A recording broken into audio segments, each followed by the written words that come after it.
2019년 7월 5일 금요일이고요. 지금 시각은 밤 10시 20분입니다. 지금 이곳은요 강변북로 쪽이에요. 강변북로 쪽이고 오랜만에 밤 드라이브를 나왔습니다. 어딜 갈까 하다가 약 1km 앞 내부순환로 홈을 방면 우측 저쪽 북악스카이웨이 쪽 팔각정 북악스카이웨이 팔각정 쪽으로 드라이브를 다녀오려고요. 밤 드라이브 진짜 오랜만에 하는 것 같아요. 전에 뭐 여행 간다거나 그럴 때 밤에 운전한 건 있지만 그건 밤 드라이브라고 말하기는 하고, 거의 최근 들어서는 밤 드라이브 자체 진짜 오랜만에 하는 것 같습니다.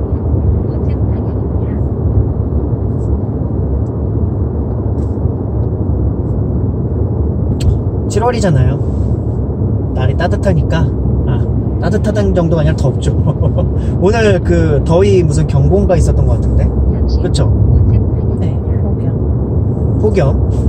폭염주의보 약간 그런 게 있었어요. 낮에 되게 더웠습니다. 낮에 낮잠을 좀 잤어요. 낮에 낮잠을 잤더니 밤에 눈이 초롱초롱하니까, 원래 집 근처에 이제 서서울호수공원이 있거든요. 신월호수공원이 한 100m 걸어가면 있어요. 100m도 아니겠다, 60m. 산책을 나가려고 하다가 나오는 와중에 언젠가 마눌님이 한번 그 북악스카이웨이를 밤에 한번 가자고 그런 적 있었는데 그때 못 갔거든요. 그래가지고 거기 팔각정 밤에 올라가서 딱 보면은 왠지 남산 올라간 기분이랑 좀 비슷할 것 같아가지고, 남산 타워 있잖아요. 거기 밤에 올라가면은 밤 경치가 좋지 않습니까? 그래서 팔각정, 거기 북악스카이웨이 팔각정 맞나요? 네. 네, 거기 팔각정 공원. 네. 거기 올라가서 밤 풍경 보면은 좀 약간 기분 전환도 되고 그래가지고 드라이브를 하고 있습니다. 이 영상이 올라갈 때쯤이면 아마 그런 얘기도 했을 거예요. 저희가 그 얘기를 내가 영상으로 했나 뭐 안 했나 모르겠네. 그 얘기는 지금 할 얘기는 따로 뭐 드라이브 하면서 한 건 없는 것 같아요. 그러니까 회사를 퇴사를 했는데 입사를 다시 했거든요. 근데 입사했다가 이제 부당해고를 당했습니다. 저희 마누님이 부당해고를 당했고, 이제 뭐 그런 부분에 대해서 이제 노무사를 알아보고 그래가지고 그 부당해고에 대해서 어떻게 대응할 것인가, 뭐 그런 거에 대해서 영상으로 남긴 건 제가 거기서 남겼어요. 근로기준법 읽어드릴게요 해서 막 많이 얘기한 게 아니라 조항을 읽어드리면서 그 조항과 지금 부당해고 저희가 처한 상황이랑 이 조항이 되게 이 조항이 우리가 처한 상황에서 되게 중요한 조항이다, 뭐 그런 거 얘기하면서 제가 그런 얘기를 좀 언급한 적이 있는데, 어쨌든 간에 최근에 6월 10일 날 새로운 회사에 입사를 했는데 6월 19일 날 부당해고를 당했습니다. 부당해고를 당하는 과정에 대해서는 나중에 제가 한번 컨텐츠로 따로 얘기를 할 거예요. 부당해고를 당하는 과정에 대해서는 나름 저희는 되게 괜찮은 회사라고 생각하고 기대감도 갖고 갔는데, 저희가 지난 5년 동안 여러 회사들을 많이 겪었고 다녔고 경험했는데 최악의 회사 중에 하나 정도? 겉으로는 되게 번지르르하고 막 회사 복지에 대해서 되게 많이, 직원들 복지에 대해서 되게 많이 생각하는 것처럼 하는 데였지만 오히려 그 반대의 최악의 회사, 직원들 복지를 생각하기는 무슨 개코나, 약간 그런 회사였었고요. 그래서 6월 19일에 어쨌든 부당해고 처리가 됐고, 그 다음에 이제 노무사도 알아보고 해가지고 그런 부분에 대해서 저희가 대응할 수 있는 것에 대해서 알아본 다음에 지금 뭐 진행 중이에요. 아직 그 노동위원회라던가 노동청에다가 접수를 하진 않았고, 노무사한테 맡겨서 노무사한테 위임을 해놨습니다. 그래서 노무사가 알아서 진행해 줄 거예요. 그래서 나중에 그 진행되고 이기게 된 거에 대해서 제가 또 말씀드리고, 진다면은 그 진 이유에 대해서도 제가 또 올려드리도록 하겠습니다. 그렇고 그래서 6월 19일에 부당해고 당했고 지금은 7월 5일이거든요. 예, 새로운 회사가 또 정해져가지고 오늘이 금요일인데 다음 주 월요일부터 출근을 합니다. 예, 여기도 팀장으로 가고 여기는 시작된 지 한 2년밖에 안 된 회사인데 저희는 앞으로 회사를 다닐 때 약간 좀 그런 쪽으로 좀 선택을 좀 해서 가려고 생각하고 있습니다. 괜히 막 인원수 30명 넘고 막 그런 회사들은 꼰대 회사들이 많더라고요. 예, 뭐 그렇다고 해서 30명 넘는 회사들을 비하하는 건 아니고 저희가 경험적으로 보니까 어느 정도 회사가 한 중소기업이라 하더라도 한 30명 넘어가면 그런 데는 회사 내규를 비롯해 가지고 어느 정도 시스템이라든 조직이 잘 되어 있는데 그 시스템이나 조직 같은 게 뭐랄까 진짜로 회사 직원들의 복지라던가 어떤 근무 환경이라던가 그런 거를 잘 배려해 가지고 돼 있는 데면은 관계가 없어요. 되게 좋아요. 근데 그렇지 않고 시스템은 구색은 잘 갖춰놨는데 사장의 마인드라던가 거기 같은 부서의 팀장의 마인드라던가 어쨌든 위치급자의 마인드라던가 그 위치급자가 그냥 어쨌든 그냥 회사를 위해 가지고 직원들의 어떤 희생을 되게 강요하는 팀장이라던가 그냥 승진에 열한이 되었던가 성공에 막 혈안이 되었다고 해야 되나? 막 그렇게 되어 있는 사람들의 경우는 복지 시스템이건 뭐고 구세가 갖춰놨어도 그냥 주구장창 야근하고 주구장창 막 일 시키는 거죠. 네. 저희는 이제 이런저런 회사들을 되게 많이 경험을 했기 때문에 최종 결론은 우리 마늘님 일단 일에 있어서 되게 능력이 탁월합니다. 네, 그래서 디자이너로서 일단 툴을 다룰 줄 아는 게 되게 많고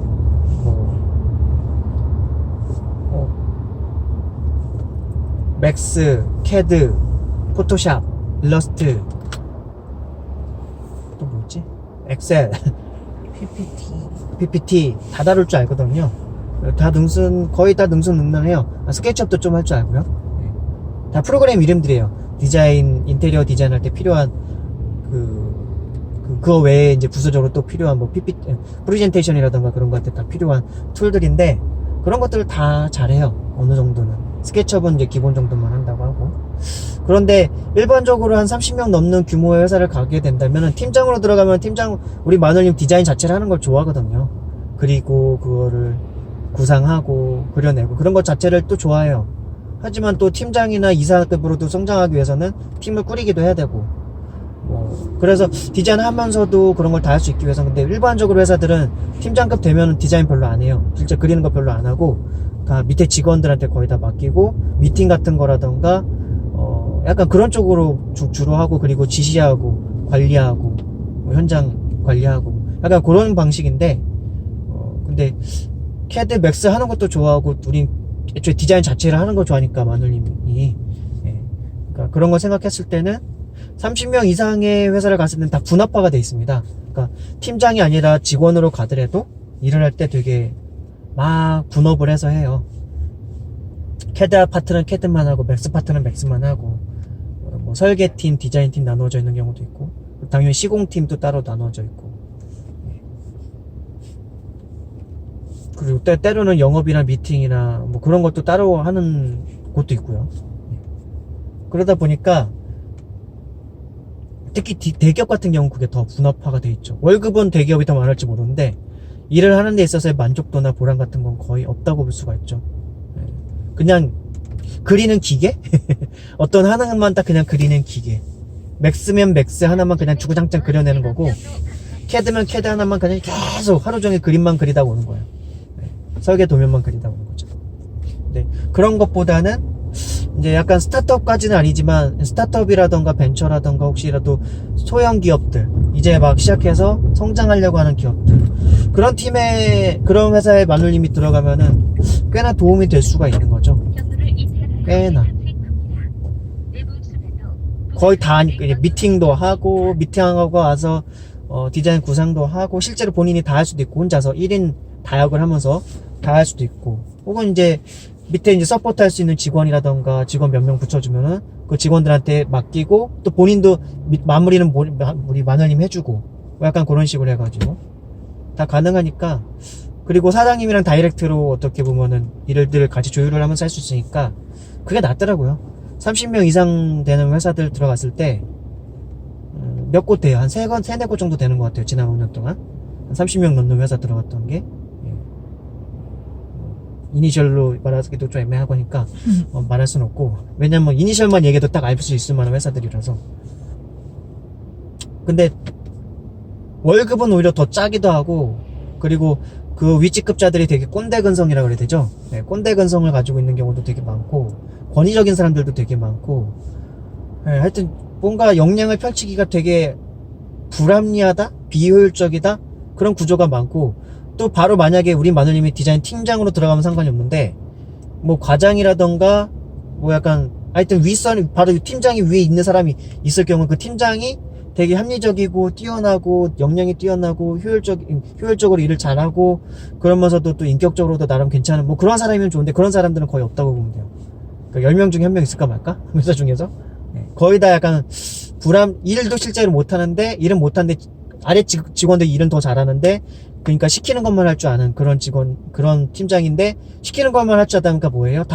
바가지 박박 긁으면서 어쨌든 성과를 내려고 괜히 잔소리만 막 해대는 그런 팀장인 경우도 있고, 그리고 일만 많이 시간만 많이 막 야근시키면서 일 시키면은 이제 사장이라던가 대표가 좋아하니까 그렇게 막 야근시키는 팀장들도 있고, 그러니까 여러 유형들이 있는 거죠.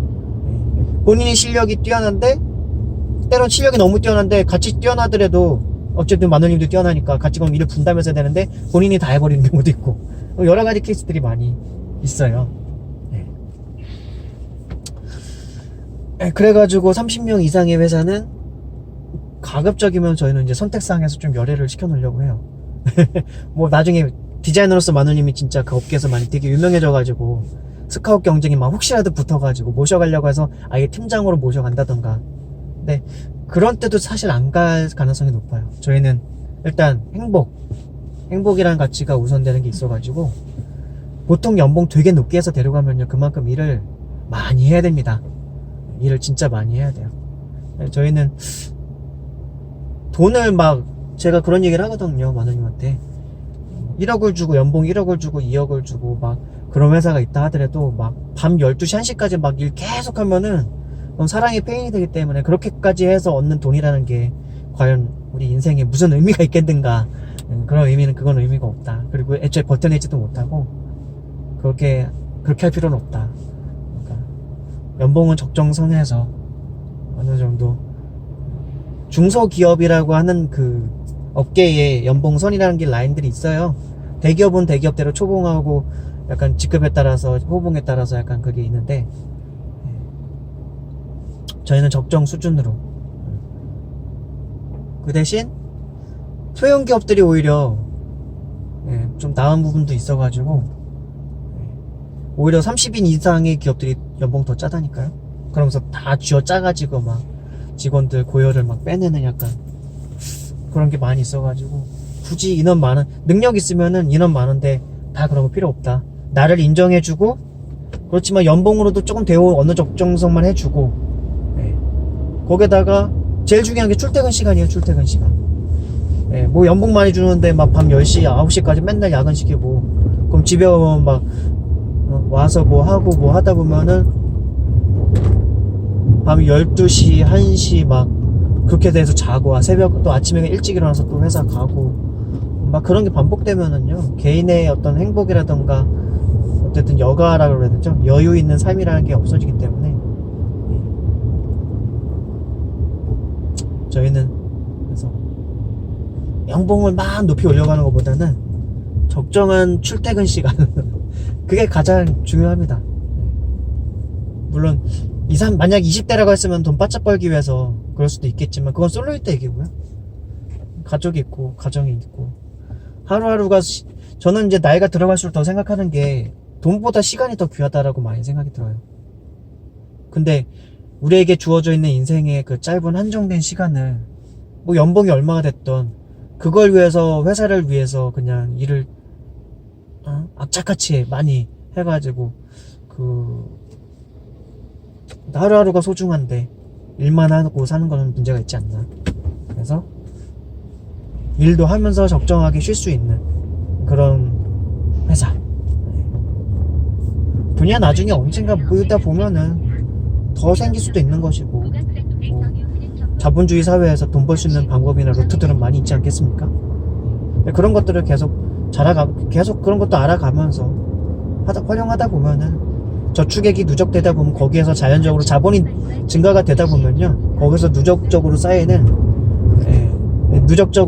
것과 증액될 수 있는 가능성도 더 늘어나게 돼 있어요. 자본주의는 돈이 많아지면 많아질수록 뭔가 더 늘어날 수 있는 그런 것도 있죠. 특히 제가 주식을 또 하니까 그렇습니다. 네, 이번에 새로 가는 회사는 일반적인 그냥 보통 회사라고 볼 수 있고, 근데 다만 우리가 원했던 약간 뭐 그런 것들 대부분을 어쨌든 두루두루 갖추고 있는 회사예요. 여기도 이것저것 다 해요. 혼자 산다기보다는 마늘님이 이것저것 다 할 수 있도록 약간 그렇게 좀 되어 있어요.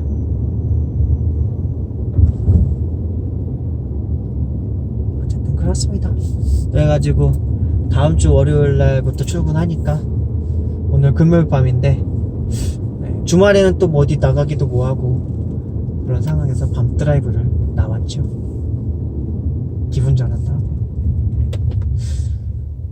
저희가 지난 한 5년 동안 회사를 한 10군데 넘게 다닌 것 같아요. 5년 동안. 짧게도 다녔었고, 긴 데는 1년 한 5개월 정도도 다녔었고, 마늘님의 디자이너로서의 커리어는 한 7, 8년 정도, 8년이죠, 8년? 그쵸, 마늘님? 네. 8년의 커리어가 있는데, 그 중에서 최근 5년 정도는 한 10군데를 다녔어요, 10군데. 그 중에서 1년 넘게 다닌 회사가 2군데 정도가 있어요. 아, 3군데인가? 3군데. 3군데. 맞다. 1년에서 1년 5개월 정도 다닐 때가 한 3군데가 있었고, 그 외에는 막 3개월 다닐 때도 있고, 6개월 다닐 때도 있고, 근데 보통 그 3개월, 6개월 다닌 데 중에서 자발적으로 사직한 데도 한 3, 4군데 있긴 한데, 한 3군데 정도 있겠고, 근데 권고사직 형태로 사직한 경우도 한 3군데 정도 됐죠. 근데 그 권고사직 형태라는 게 좀 양아치 같은 권고사직인 거예요. 그런 게 이제 뭐냐면은, 회사가 일거리가 들어와요. 근데 디자이너가 필요해. 근데 디자이너가 회사에 없어. 당장의 일거리를 소화해낼 만큼의 일만 딱 디자이너를 고용하면 돼요. 근데 그걸 프리랜서를 고용하자면 돈이 많이 깨지거든요. 그 프리랜서를 안 쓰고 직원의 형태로 고용을 한 다음에, 고용할 때는 오래 같이 일할 것처럼 얘기를 하죠. 근데 3개월에 딱 그거의 프로젝트만 마치면은 일이 떨어져가지고 월급을 줄 수가 회사장이 어려서 월급 주기 힘들다.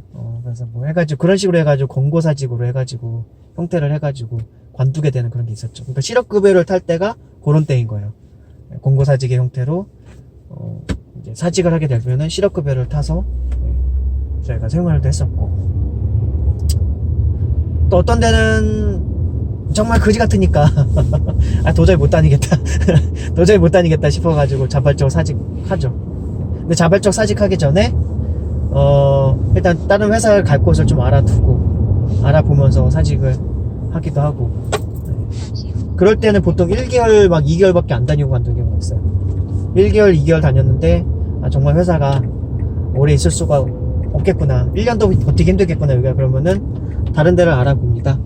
다른 데를 알아본 다음에 어느 정도 정해지면은 이제 뭐 일주일 정도 기간 두고서 일주일 후까지만 일하고 인수인계 해드리고 뭐 가겠습니다, 뭐 그렇게 해가지고 그렇게 해서 사직하고 나오는 경우도 있고 그랬었어요. 이런저런 다양한 경험들을 좀 많이 했었습니다.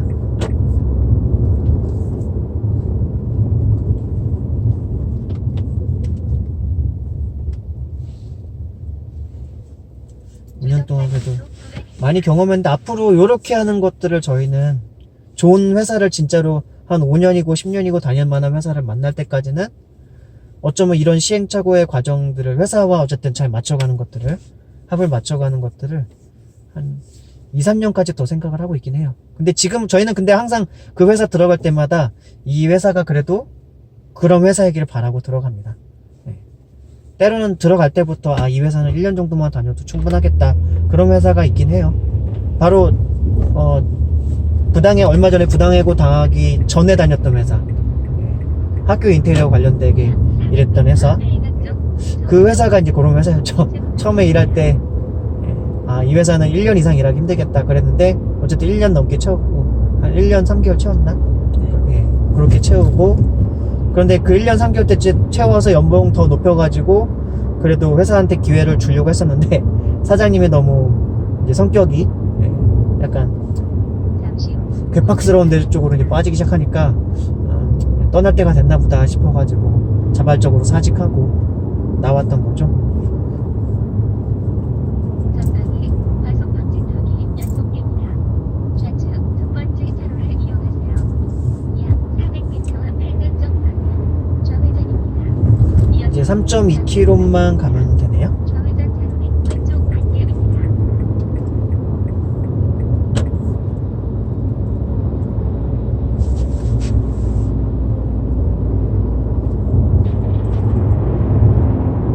전방에 과속 방지턱이 있습니다. 잠시 후 좌회전입니다. 이어서 좌측 방향입니다. 좌회전 차로는 왼쪽 반대입니다. 약 700m 앞보다 상거리 방면 좌회전입니다. 잠시 후 시속 90km 단속 구간입니다. 좌측 두 번째 차로를 이용하세요. 저희는 이제 회사를 선택하고 어쨌든 1년이 됐든 2년이 됐든 막 지금 생각하는 거는 저희가 성장할 수 있는 회사. 그러니까 저희라고 말한 게 웃기긴 한데 저희 마눌님이 성장할 수 있는 회사를 중심으로 선택을 하고 있습니다. 그래서 가급적이면은 그래도 할 수 있는 범위에서 하지만 약간은 그 안에서도 새로운 분야인 그런 것들을 그동안 좀 회사를 선택하면서 그런 걸 기준으로 선택해 왔는데 이제는 뭐 새로운 걸 좀 약간 경험한다거나 그런 것들은 별로 없어요, 사실은. 왜냐면 거의 대부분의 것들을 많이 알기 때문에 새로운 걸 뭐 배우거나 익히거나 그런 게 아니에요. 그래서 이제는 이번에 가는 회사부터는 거의 대부분을 새롭지는 않지만 그동안 이제 쌓아왔던 어떤 경험과 어떤 노하우들 그런 것들을 다 녹여내면서 이제 새롭게 만나는 것 속에서 이제 인테리어라는 거는 인테리어든 외부 테리어든 어쨌든 외경이든 간에 다 항상 디자인할 때마다 다 다르거든요. 새로운 걸 접할 때마다 새로운 배움이고 새로운 경험인데요. 그래서 이제는 새로운 회사를 택할 때도 뭐랄까요, 새로운 걸 많이 배워간다는 것보다는 이제는 역량을 잘 펼치면서도 기왕이면 또 오래 같이 할 수 있으면 좋겠지만 그렇지 않더라도 어쨌든 성장할 수 있는 회사, 새로운 것도 경험할 수 있으면 좋고.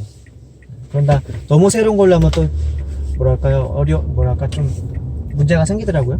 그래가지고 그거보다도 할 수 있는 역량이지만 그 안에서의 약간의 새로운 분야들, 그런 쪽으로 저희가 생각을 하면서 하고 있고요. 근데 지금 이번에 가게 된 회사도 나름대로는 일단 면접 보고 미리 알아보고 한 거에 있어서 꽤 괜찮은 회사예요. 또 모르죠. 항상 저희는 5년 동안 10개 넘는 하는 회사는 없었습니다. 그러니까 저희가 옮기게 됐겠죠.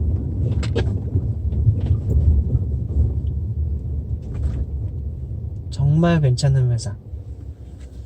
뭐 다른 거 별거 없습니다. 출퇴근 시간 거의 좀 어느 정도 확실하고, 또 사장님 마인드나 인격이라는 게 어느 정도 좀 소통이라던가 그런 거 있어서 어느 정도 되고, 그리고 월급 따박따박 잘 나오고, 그리고 연차에 따라서 또 때로는 바쁘고 일 많고 그러면 거기에 대해서 약간씩의 보너스 정도 있는 거. 그 정도만 되면은 뭐 5년 10년 같이 일할 수 있는 거죠. 근데 그 지난 5년 동안 10군데가 넘는 회사가 있었지만 그런 회사가 없었다는 거. 그러니까 저희가 아예 전략을, 그래서 항상 저희가 다닐 때마다 초반에는 항상 사장들이 워낙 좋게 얘기하고 막 하여튼 어찌든지 회사에 붙어 있게 하려고 막 잘해줘요. 그럴 때마다 이 회사는 오래 일할 수 있을 수도 있는 그런 회사일지도 몰라, 뭐 약간 기대를 하지만 역시나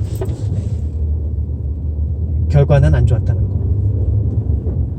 그만큼 우리가 살아가는 이 세상이 되게 회사들이 기업들이 척박한 환경에 있는 것 같아요. 사장들도 뭐 그러고 싶겠어 그렇겠어요. 그 세상에서 기업을 꾸려가다 보니까 닳고 닳아서 또 회사의 상황과 여하에 따라서 어쨌든 생존하기 위해서 또 그렇게 하는 거겠죠. 그것에 또 길들여져 가지고 성격이라던가 인격 같은 것도 나빠졌을 수도 있는 것이고 그런 거였겠죠. 그러니까 다 그만큼 세상이 촉박해요. 그래서 아예 그런 척박한 환경이라는 걸 객관적으로 저희는 기준을 배경을 깔아놓고 그러면은 우리도 우리 나름대로 이런 척박한 환경에서 노동자로서 어떻게 마인드를 준비하고 대응을 해야 되겠구나 생각을 하면서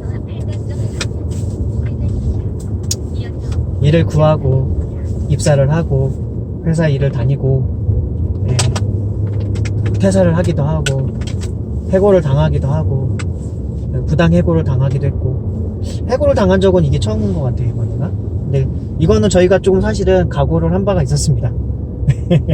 우리가 어떻게 이렇게 하면 해고 당할 것이다 라는 게 있었어요. 다른 건 없었고 일은 되게 열심히 했고요. 성실하게 했는데 회사가 처음에 얘기했던 출퇴근 시간이랑 다르게 너무 야근을 과할 정도로 많이 시키더라고요. 그래가지고 그것도 수습 90%밖에 안 주면서 말이죠. 그래가지고 저희 입장에서는 90%밖에 안 주면서 뭔 일을 그렇게 많이 시켜 먹으려고 하느냐. 그래서 우린 근무 시간을 준수하겠다. 수습 기간만큼은 일단 그렇게 의사를 밝혔는데 바로 그 다음 날 해고 통보를 받았죠. 그렇게 됐습니다. 그러니까 그거를 저희는 그렇게 할 때 이미 마음의 준비를 하고 그렇게 의사를 밝힌 거였어요. 회사에서 근무 시간 준수라던가 그런 것들을 엄격하게 사측한테 요구를 하면은 그것도 수습 과정 중에 그렇게 하면은 무조건 해고 당하겠구나라는 어느 정도 마음의 준비를 하고 그렇게 뭐랄까요 저희 의사를 피력을 했었던 거죠. 아무튼 그랬었습니다. 올라가는 길입니다. 자전거 하이킹 하시는 분 있고요. 운전할 때 저렇게 자전거 하이킹 하는 분 있으면은 무섭습니다. 저희가 더 무서워요. 운전하는 저희가. 자전거 타는 분도 되게 무서울 텐데 이 맞은편 차선에서 차는 오는데 저희는 저 차를 자전거 타시는 분을 피해서 움직이려고 하다 보면은 노란선을 침범해서 넘어가야 되다 보니까 무섭게 해줘. 비가 오네요. 비가 오네요. 희한하네. 여기 올라오니까 비 오네. 이쪽 귀에 살짝 오나봐. 아델라 베일리 갤러리 카페 레스토랑. 여기가 북악산 올라가는 길이고요. 글쎄요 남산 타워는 옛날에 어른젠가 밤에 한번 올라가 본 적 있는 것 같은데 그때가 언젠지 그래 촬영 때문에 올라갔었나 보다. 촬영 때문에 올라갔었던 것 같고 남산 타워 쪽이요? 밤 풍경 되게 예쁘잖아요. 남산 타워 올라가서 보면은 북악산 여기 북악 스카이웨이 팔각정 공원 여기는 밤에 올라가는 건 처음인 것 같아요. 그쵸? 네.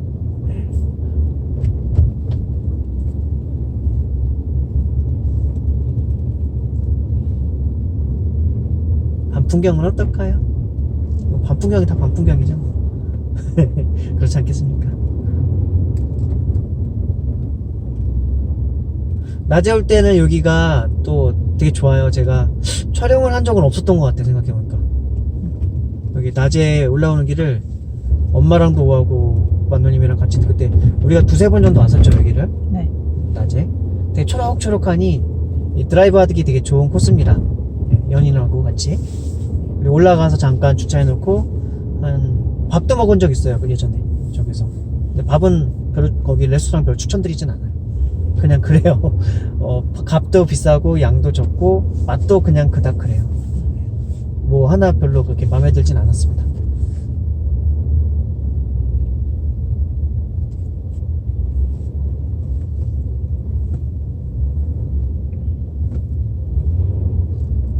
전방에 과속 방지턱이 있습니다.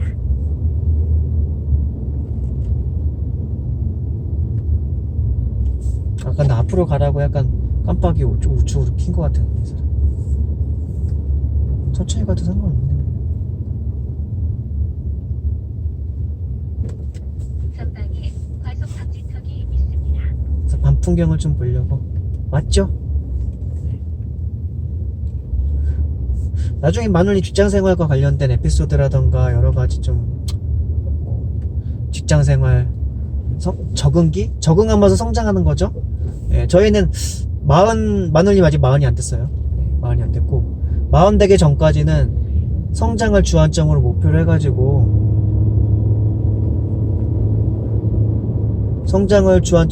해가지고 예, 가기로 했습니다. 그러니까 회사를 선택하고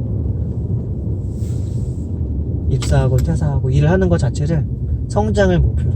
그래서 40쯤 돼서는 약간 디자인, 인테리어 디자인 쪽에 있어서는 그래도 왔다 갔다 나와도 능수능란하게 다 할 수 있게 그런 거 목표로 했는데 지금 잘 해나가고 있는 것 같아요.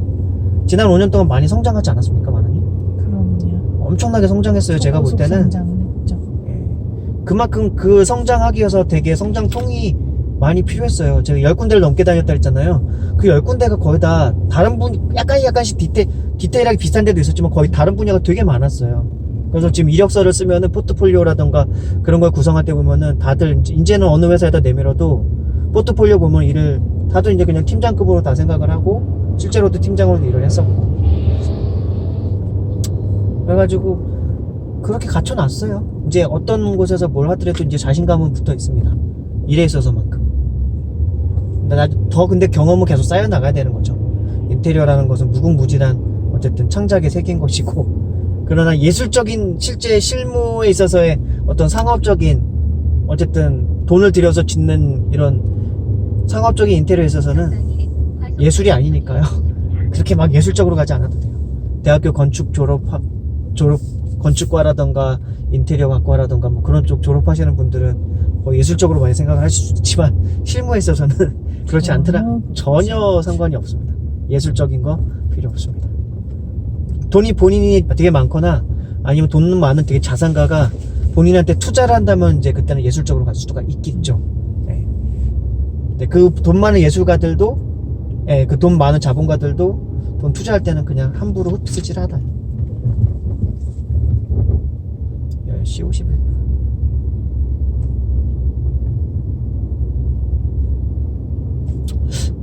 여기가 주차료가 10분당 뭐 얼마 있어요. 그런데 10분당 300원. 10분당 300원? 예, 그렇다고 해요. 근데 11시까지 뭐 그렇게 있고요. 주정차 단속 구간입니다. 아침 몇 시부터? 아침 11시부터. 아침 11시부터 밤 11시까지 있대요. 그래서 지금 들어가서 11시 넘어서 나오면 그냥 열려 있는 건가? 계산하면 연락있을 거예요. 그치. 무인정상기라서요.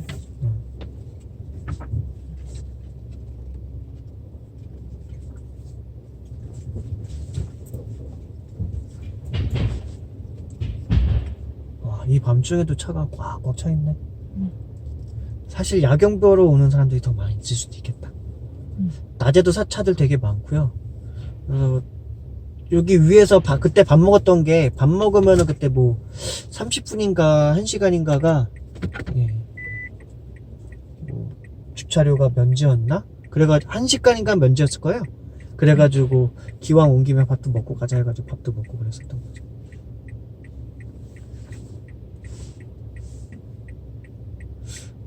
네, 일단 올라왔고요. 촬영은 여기 올라온 거까지 드라이브 촬영 여기로 마치도록 할게요.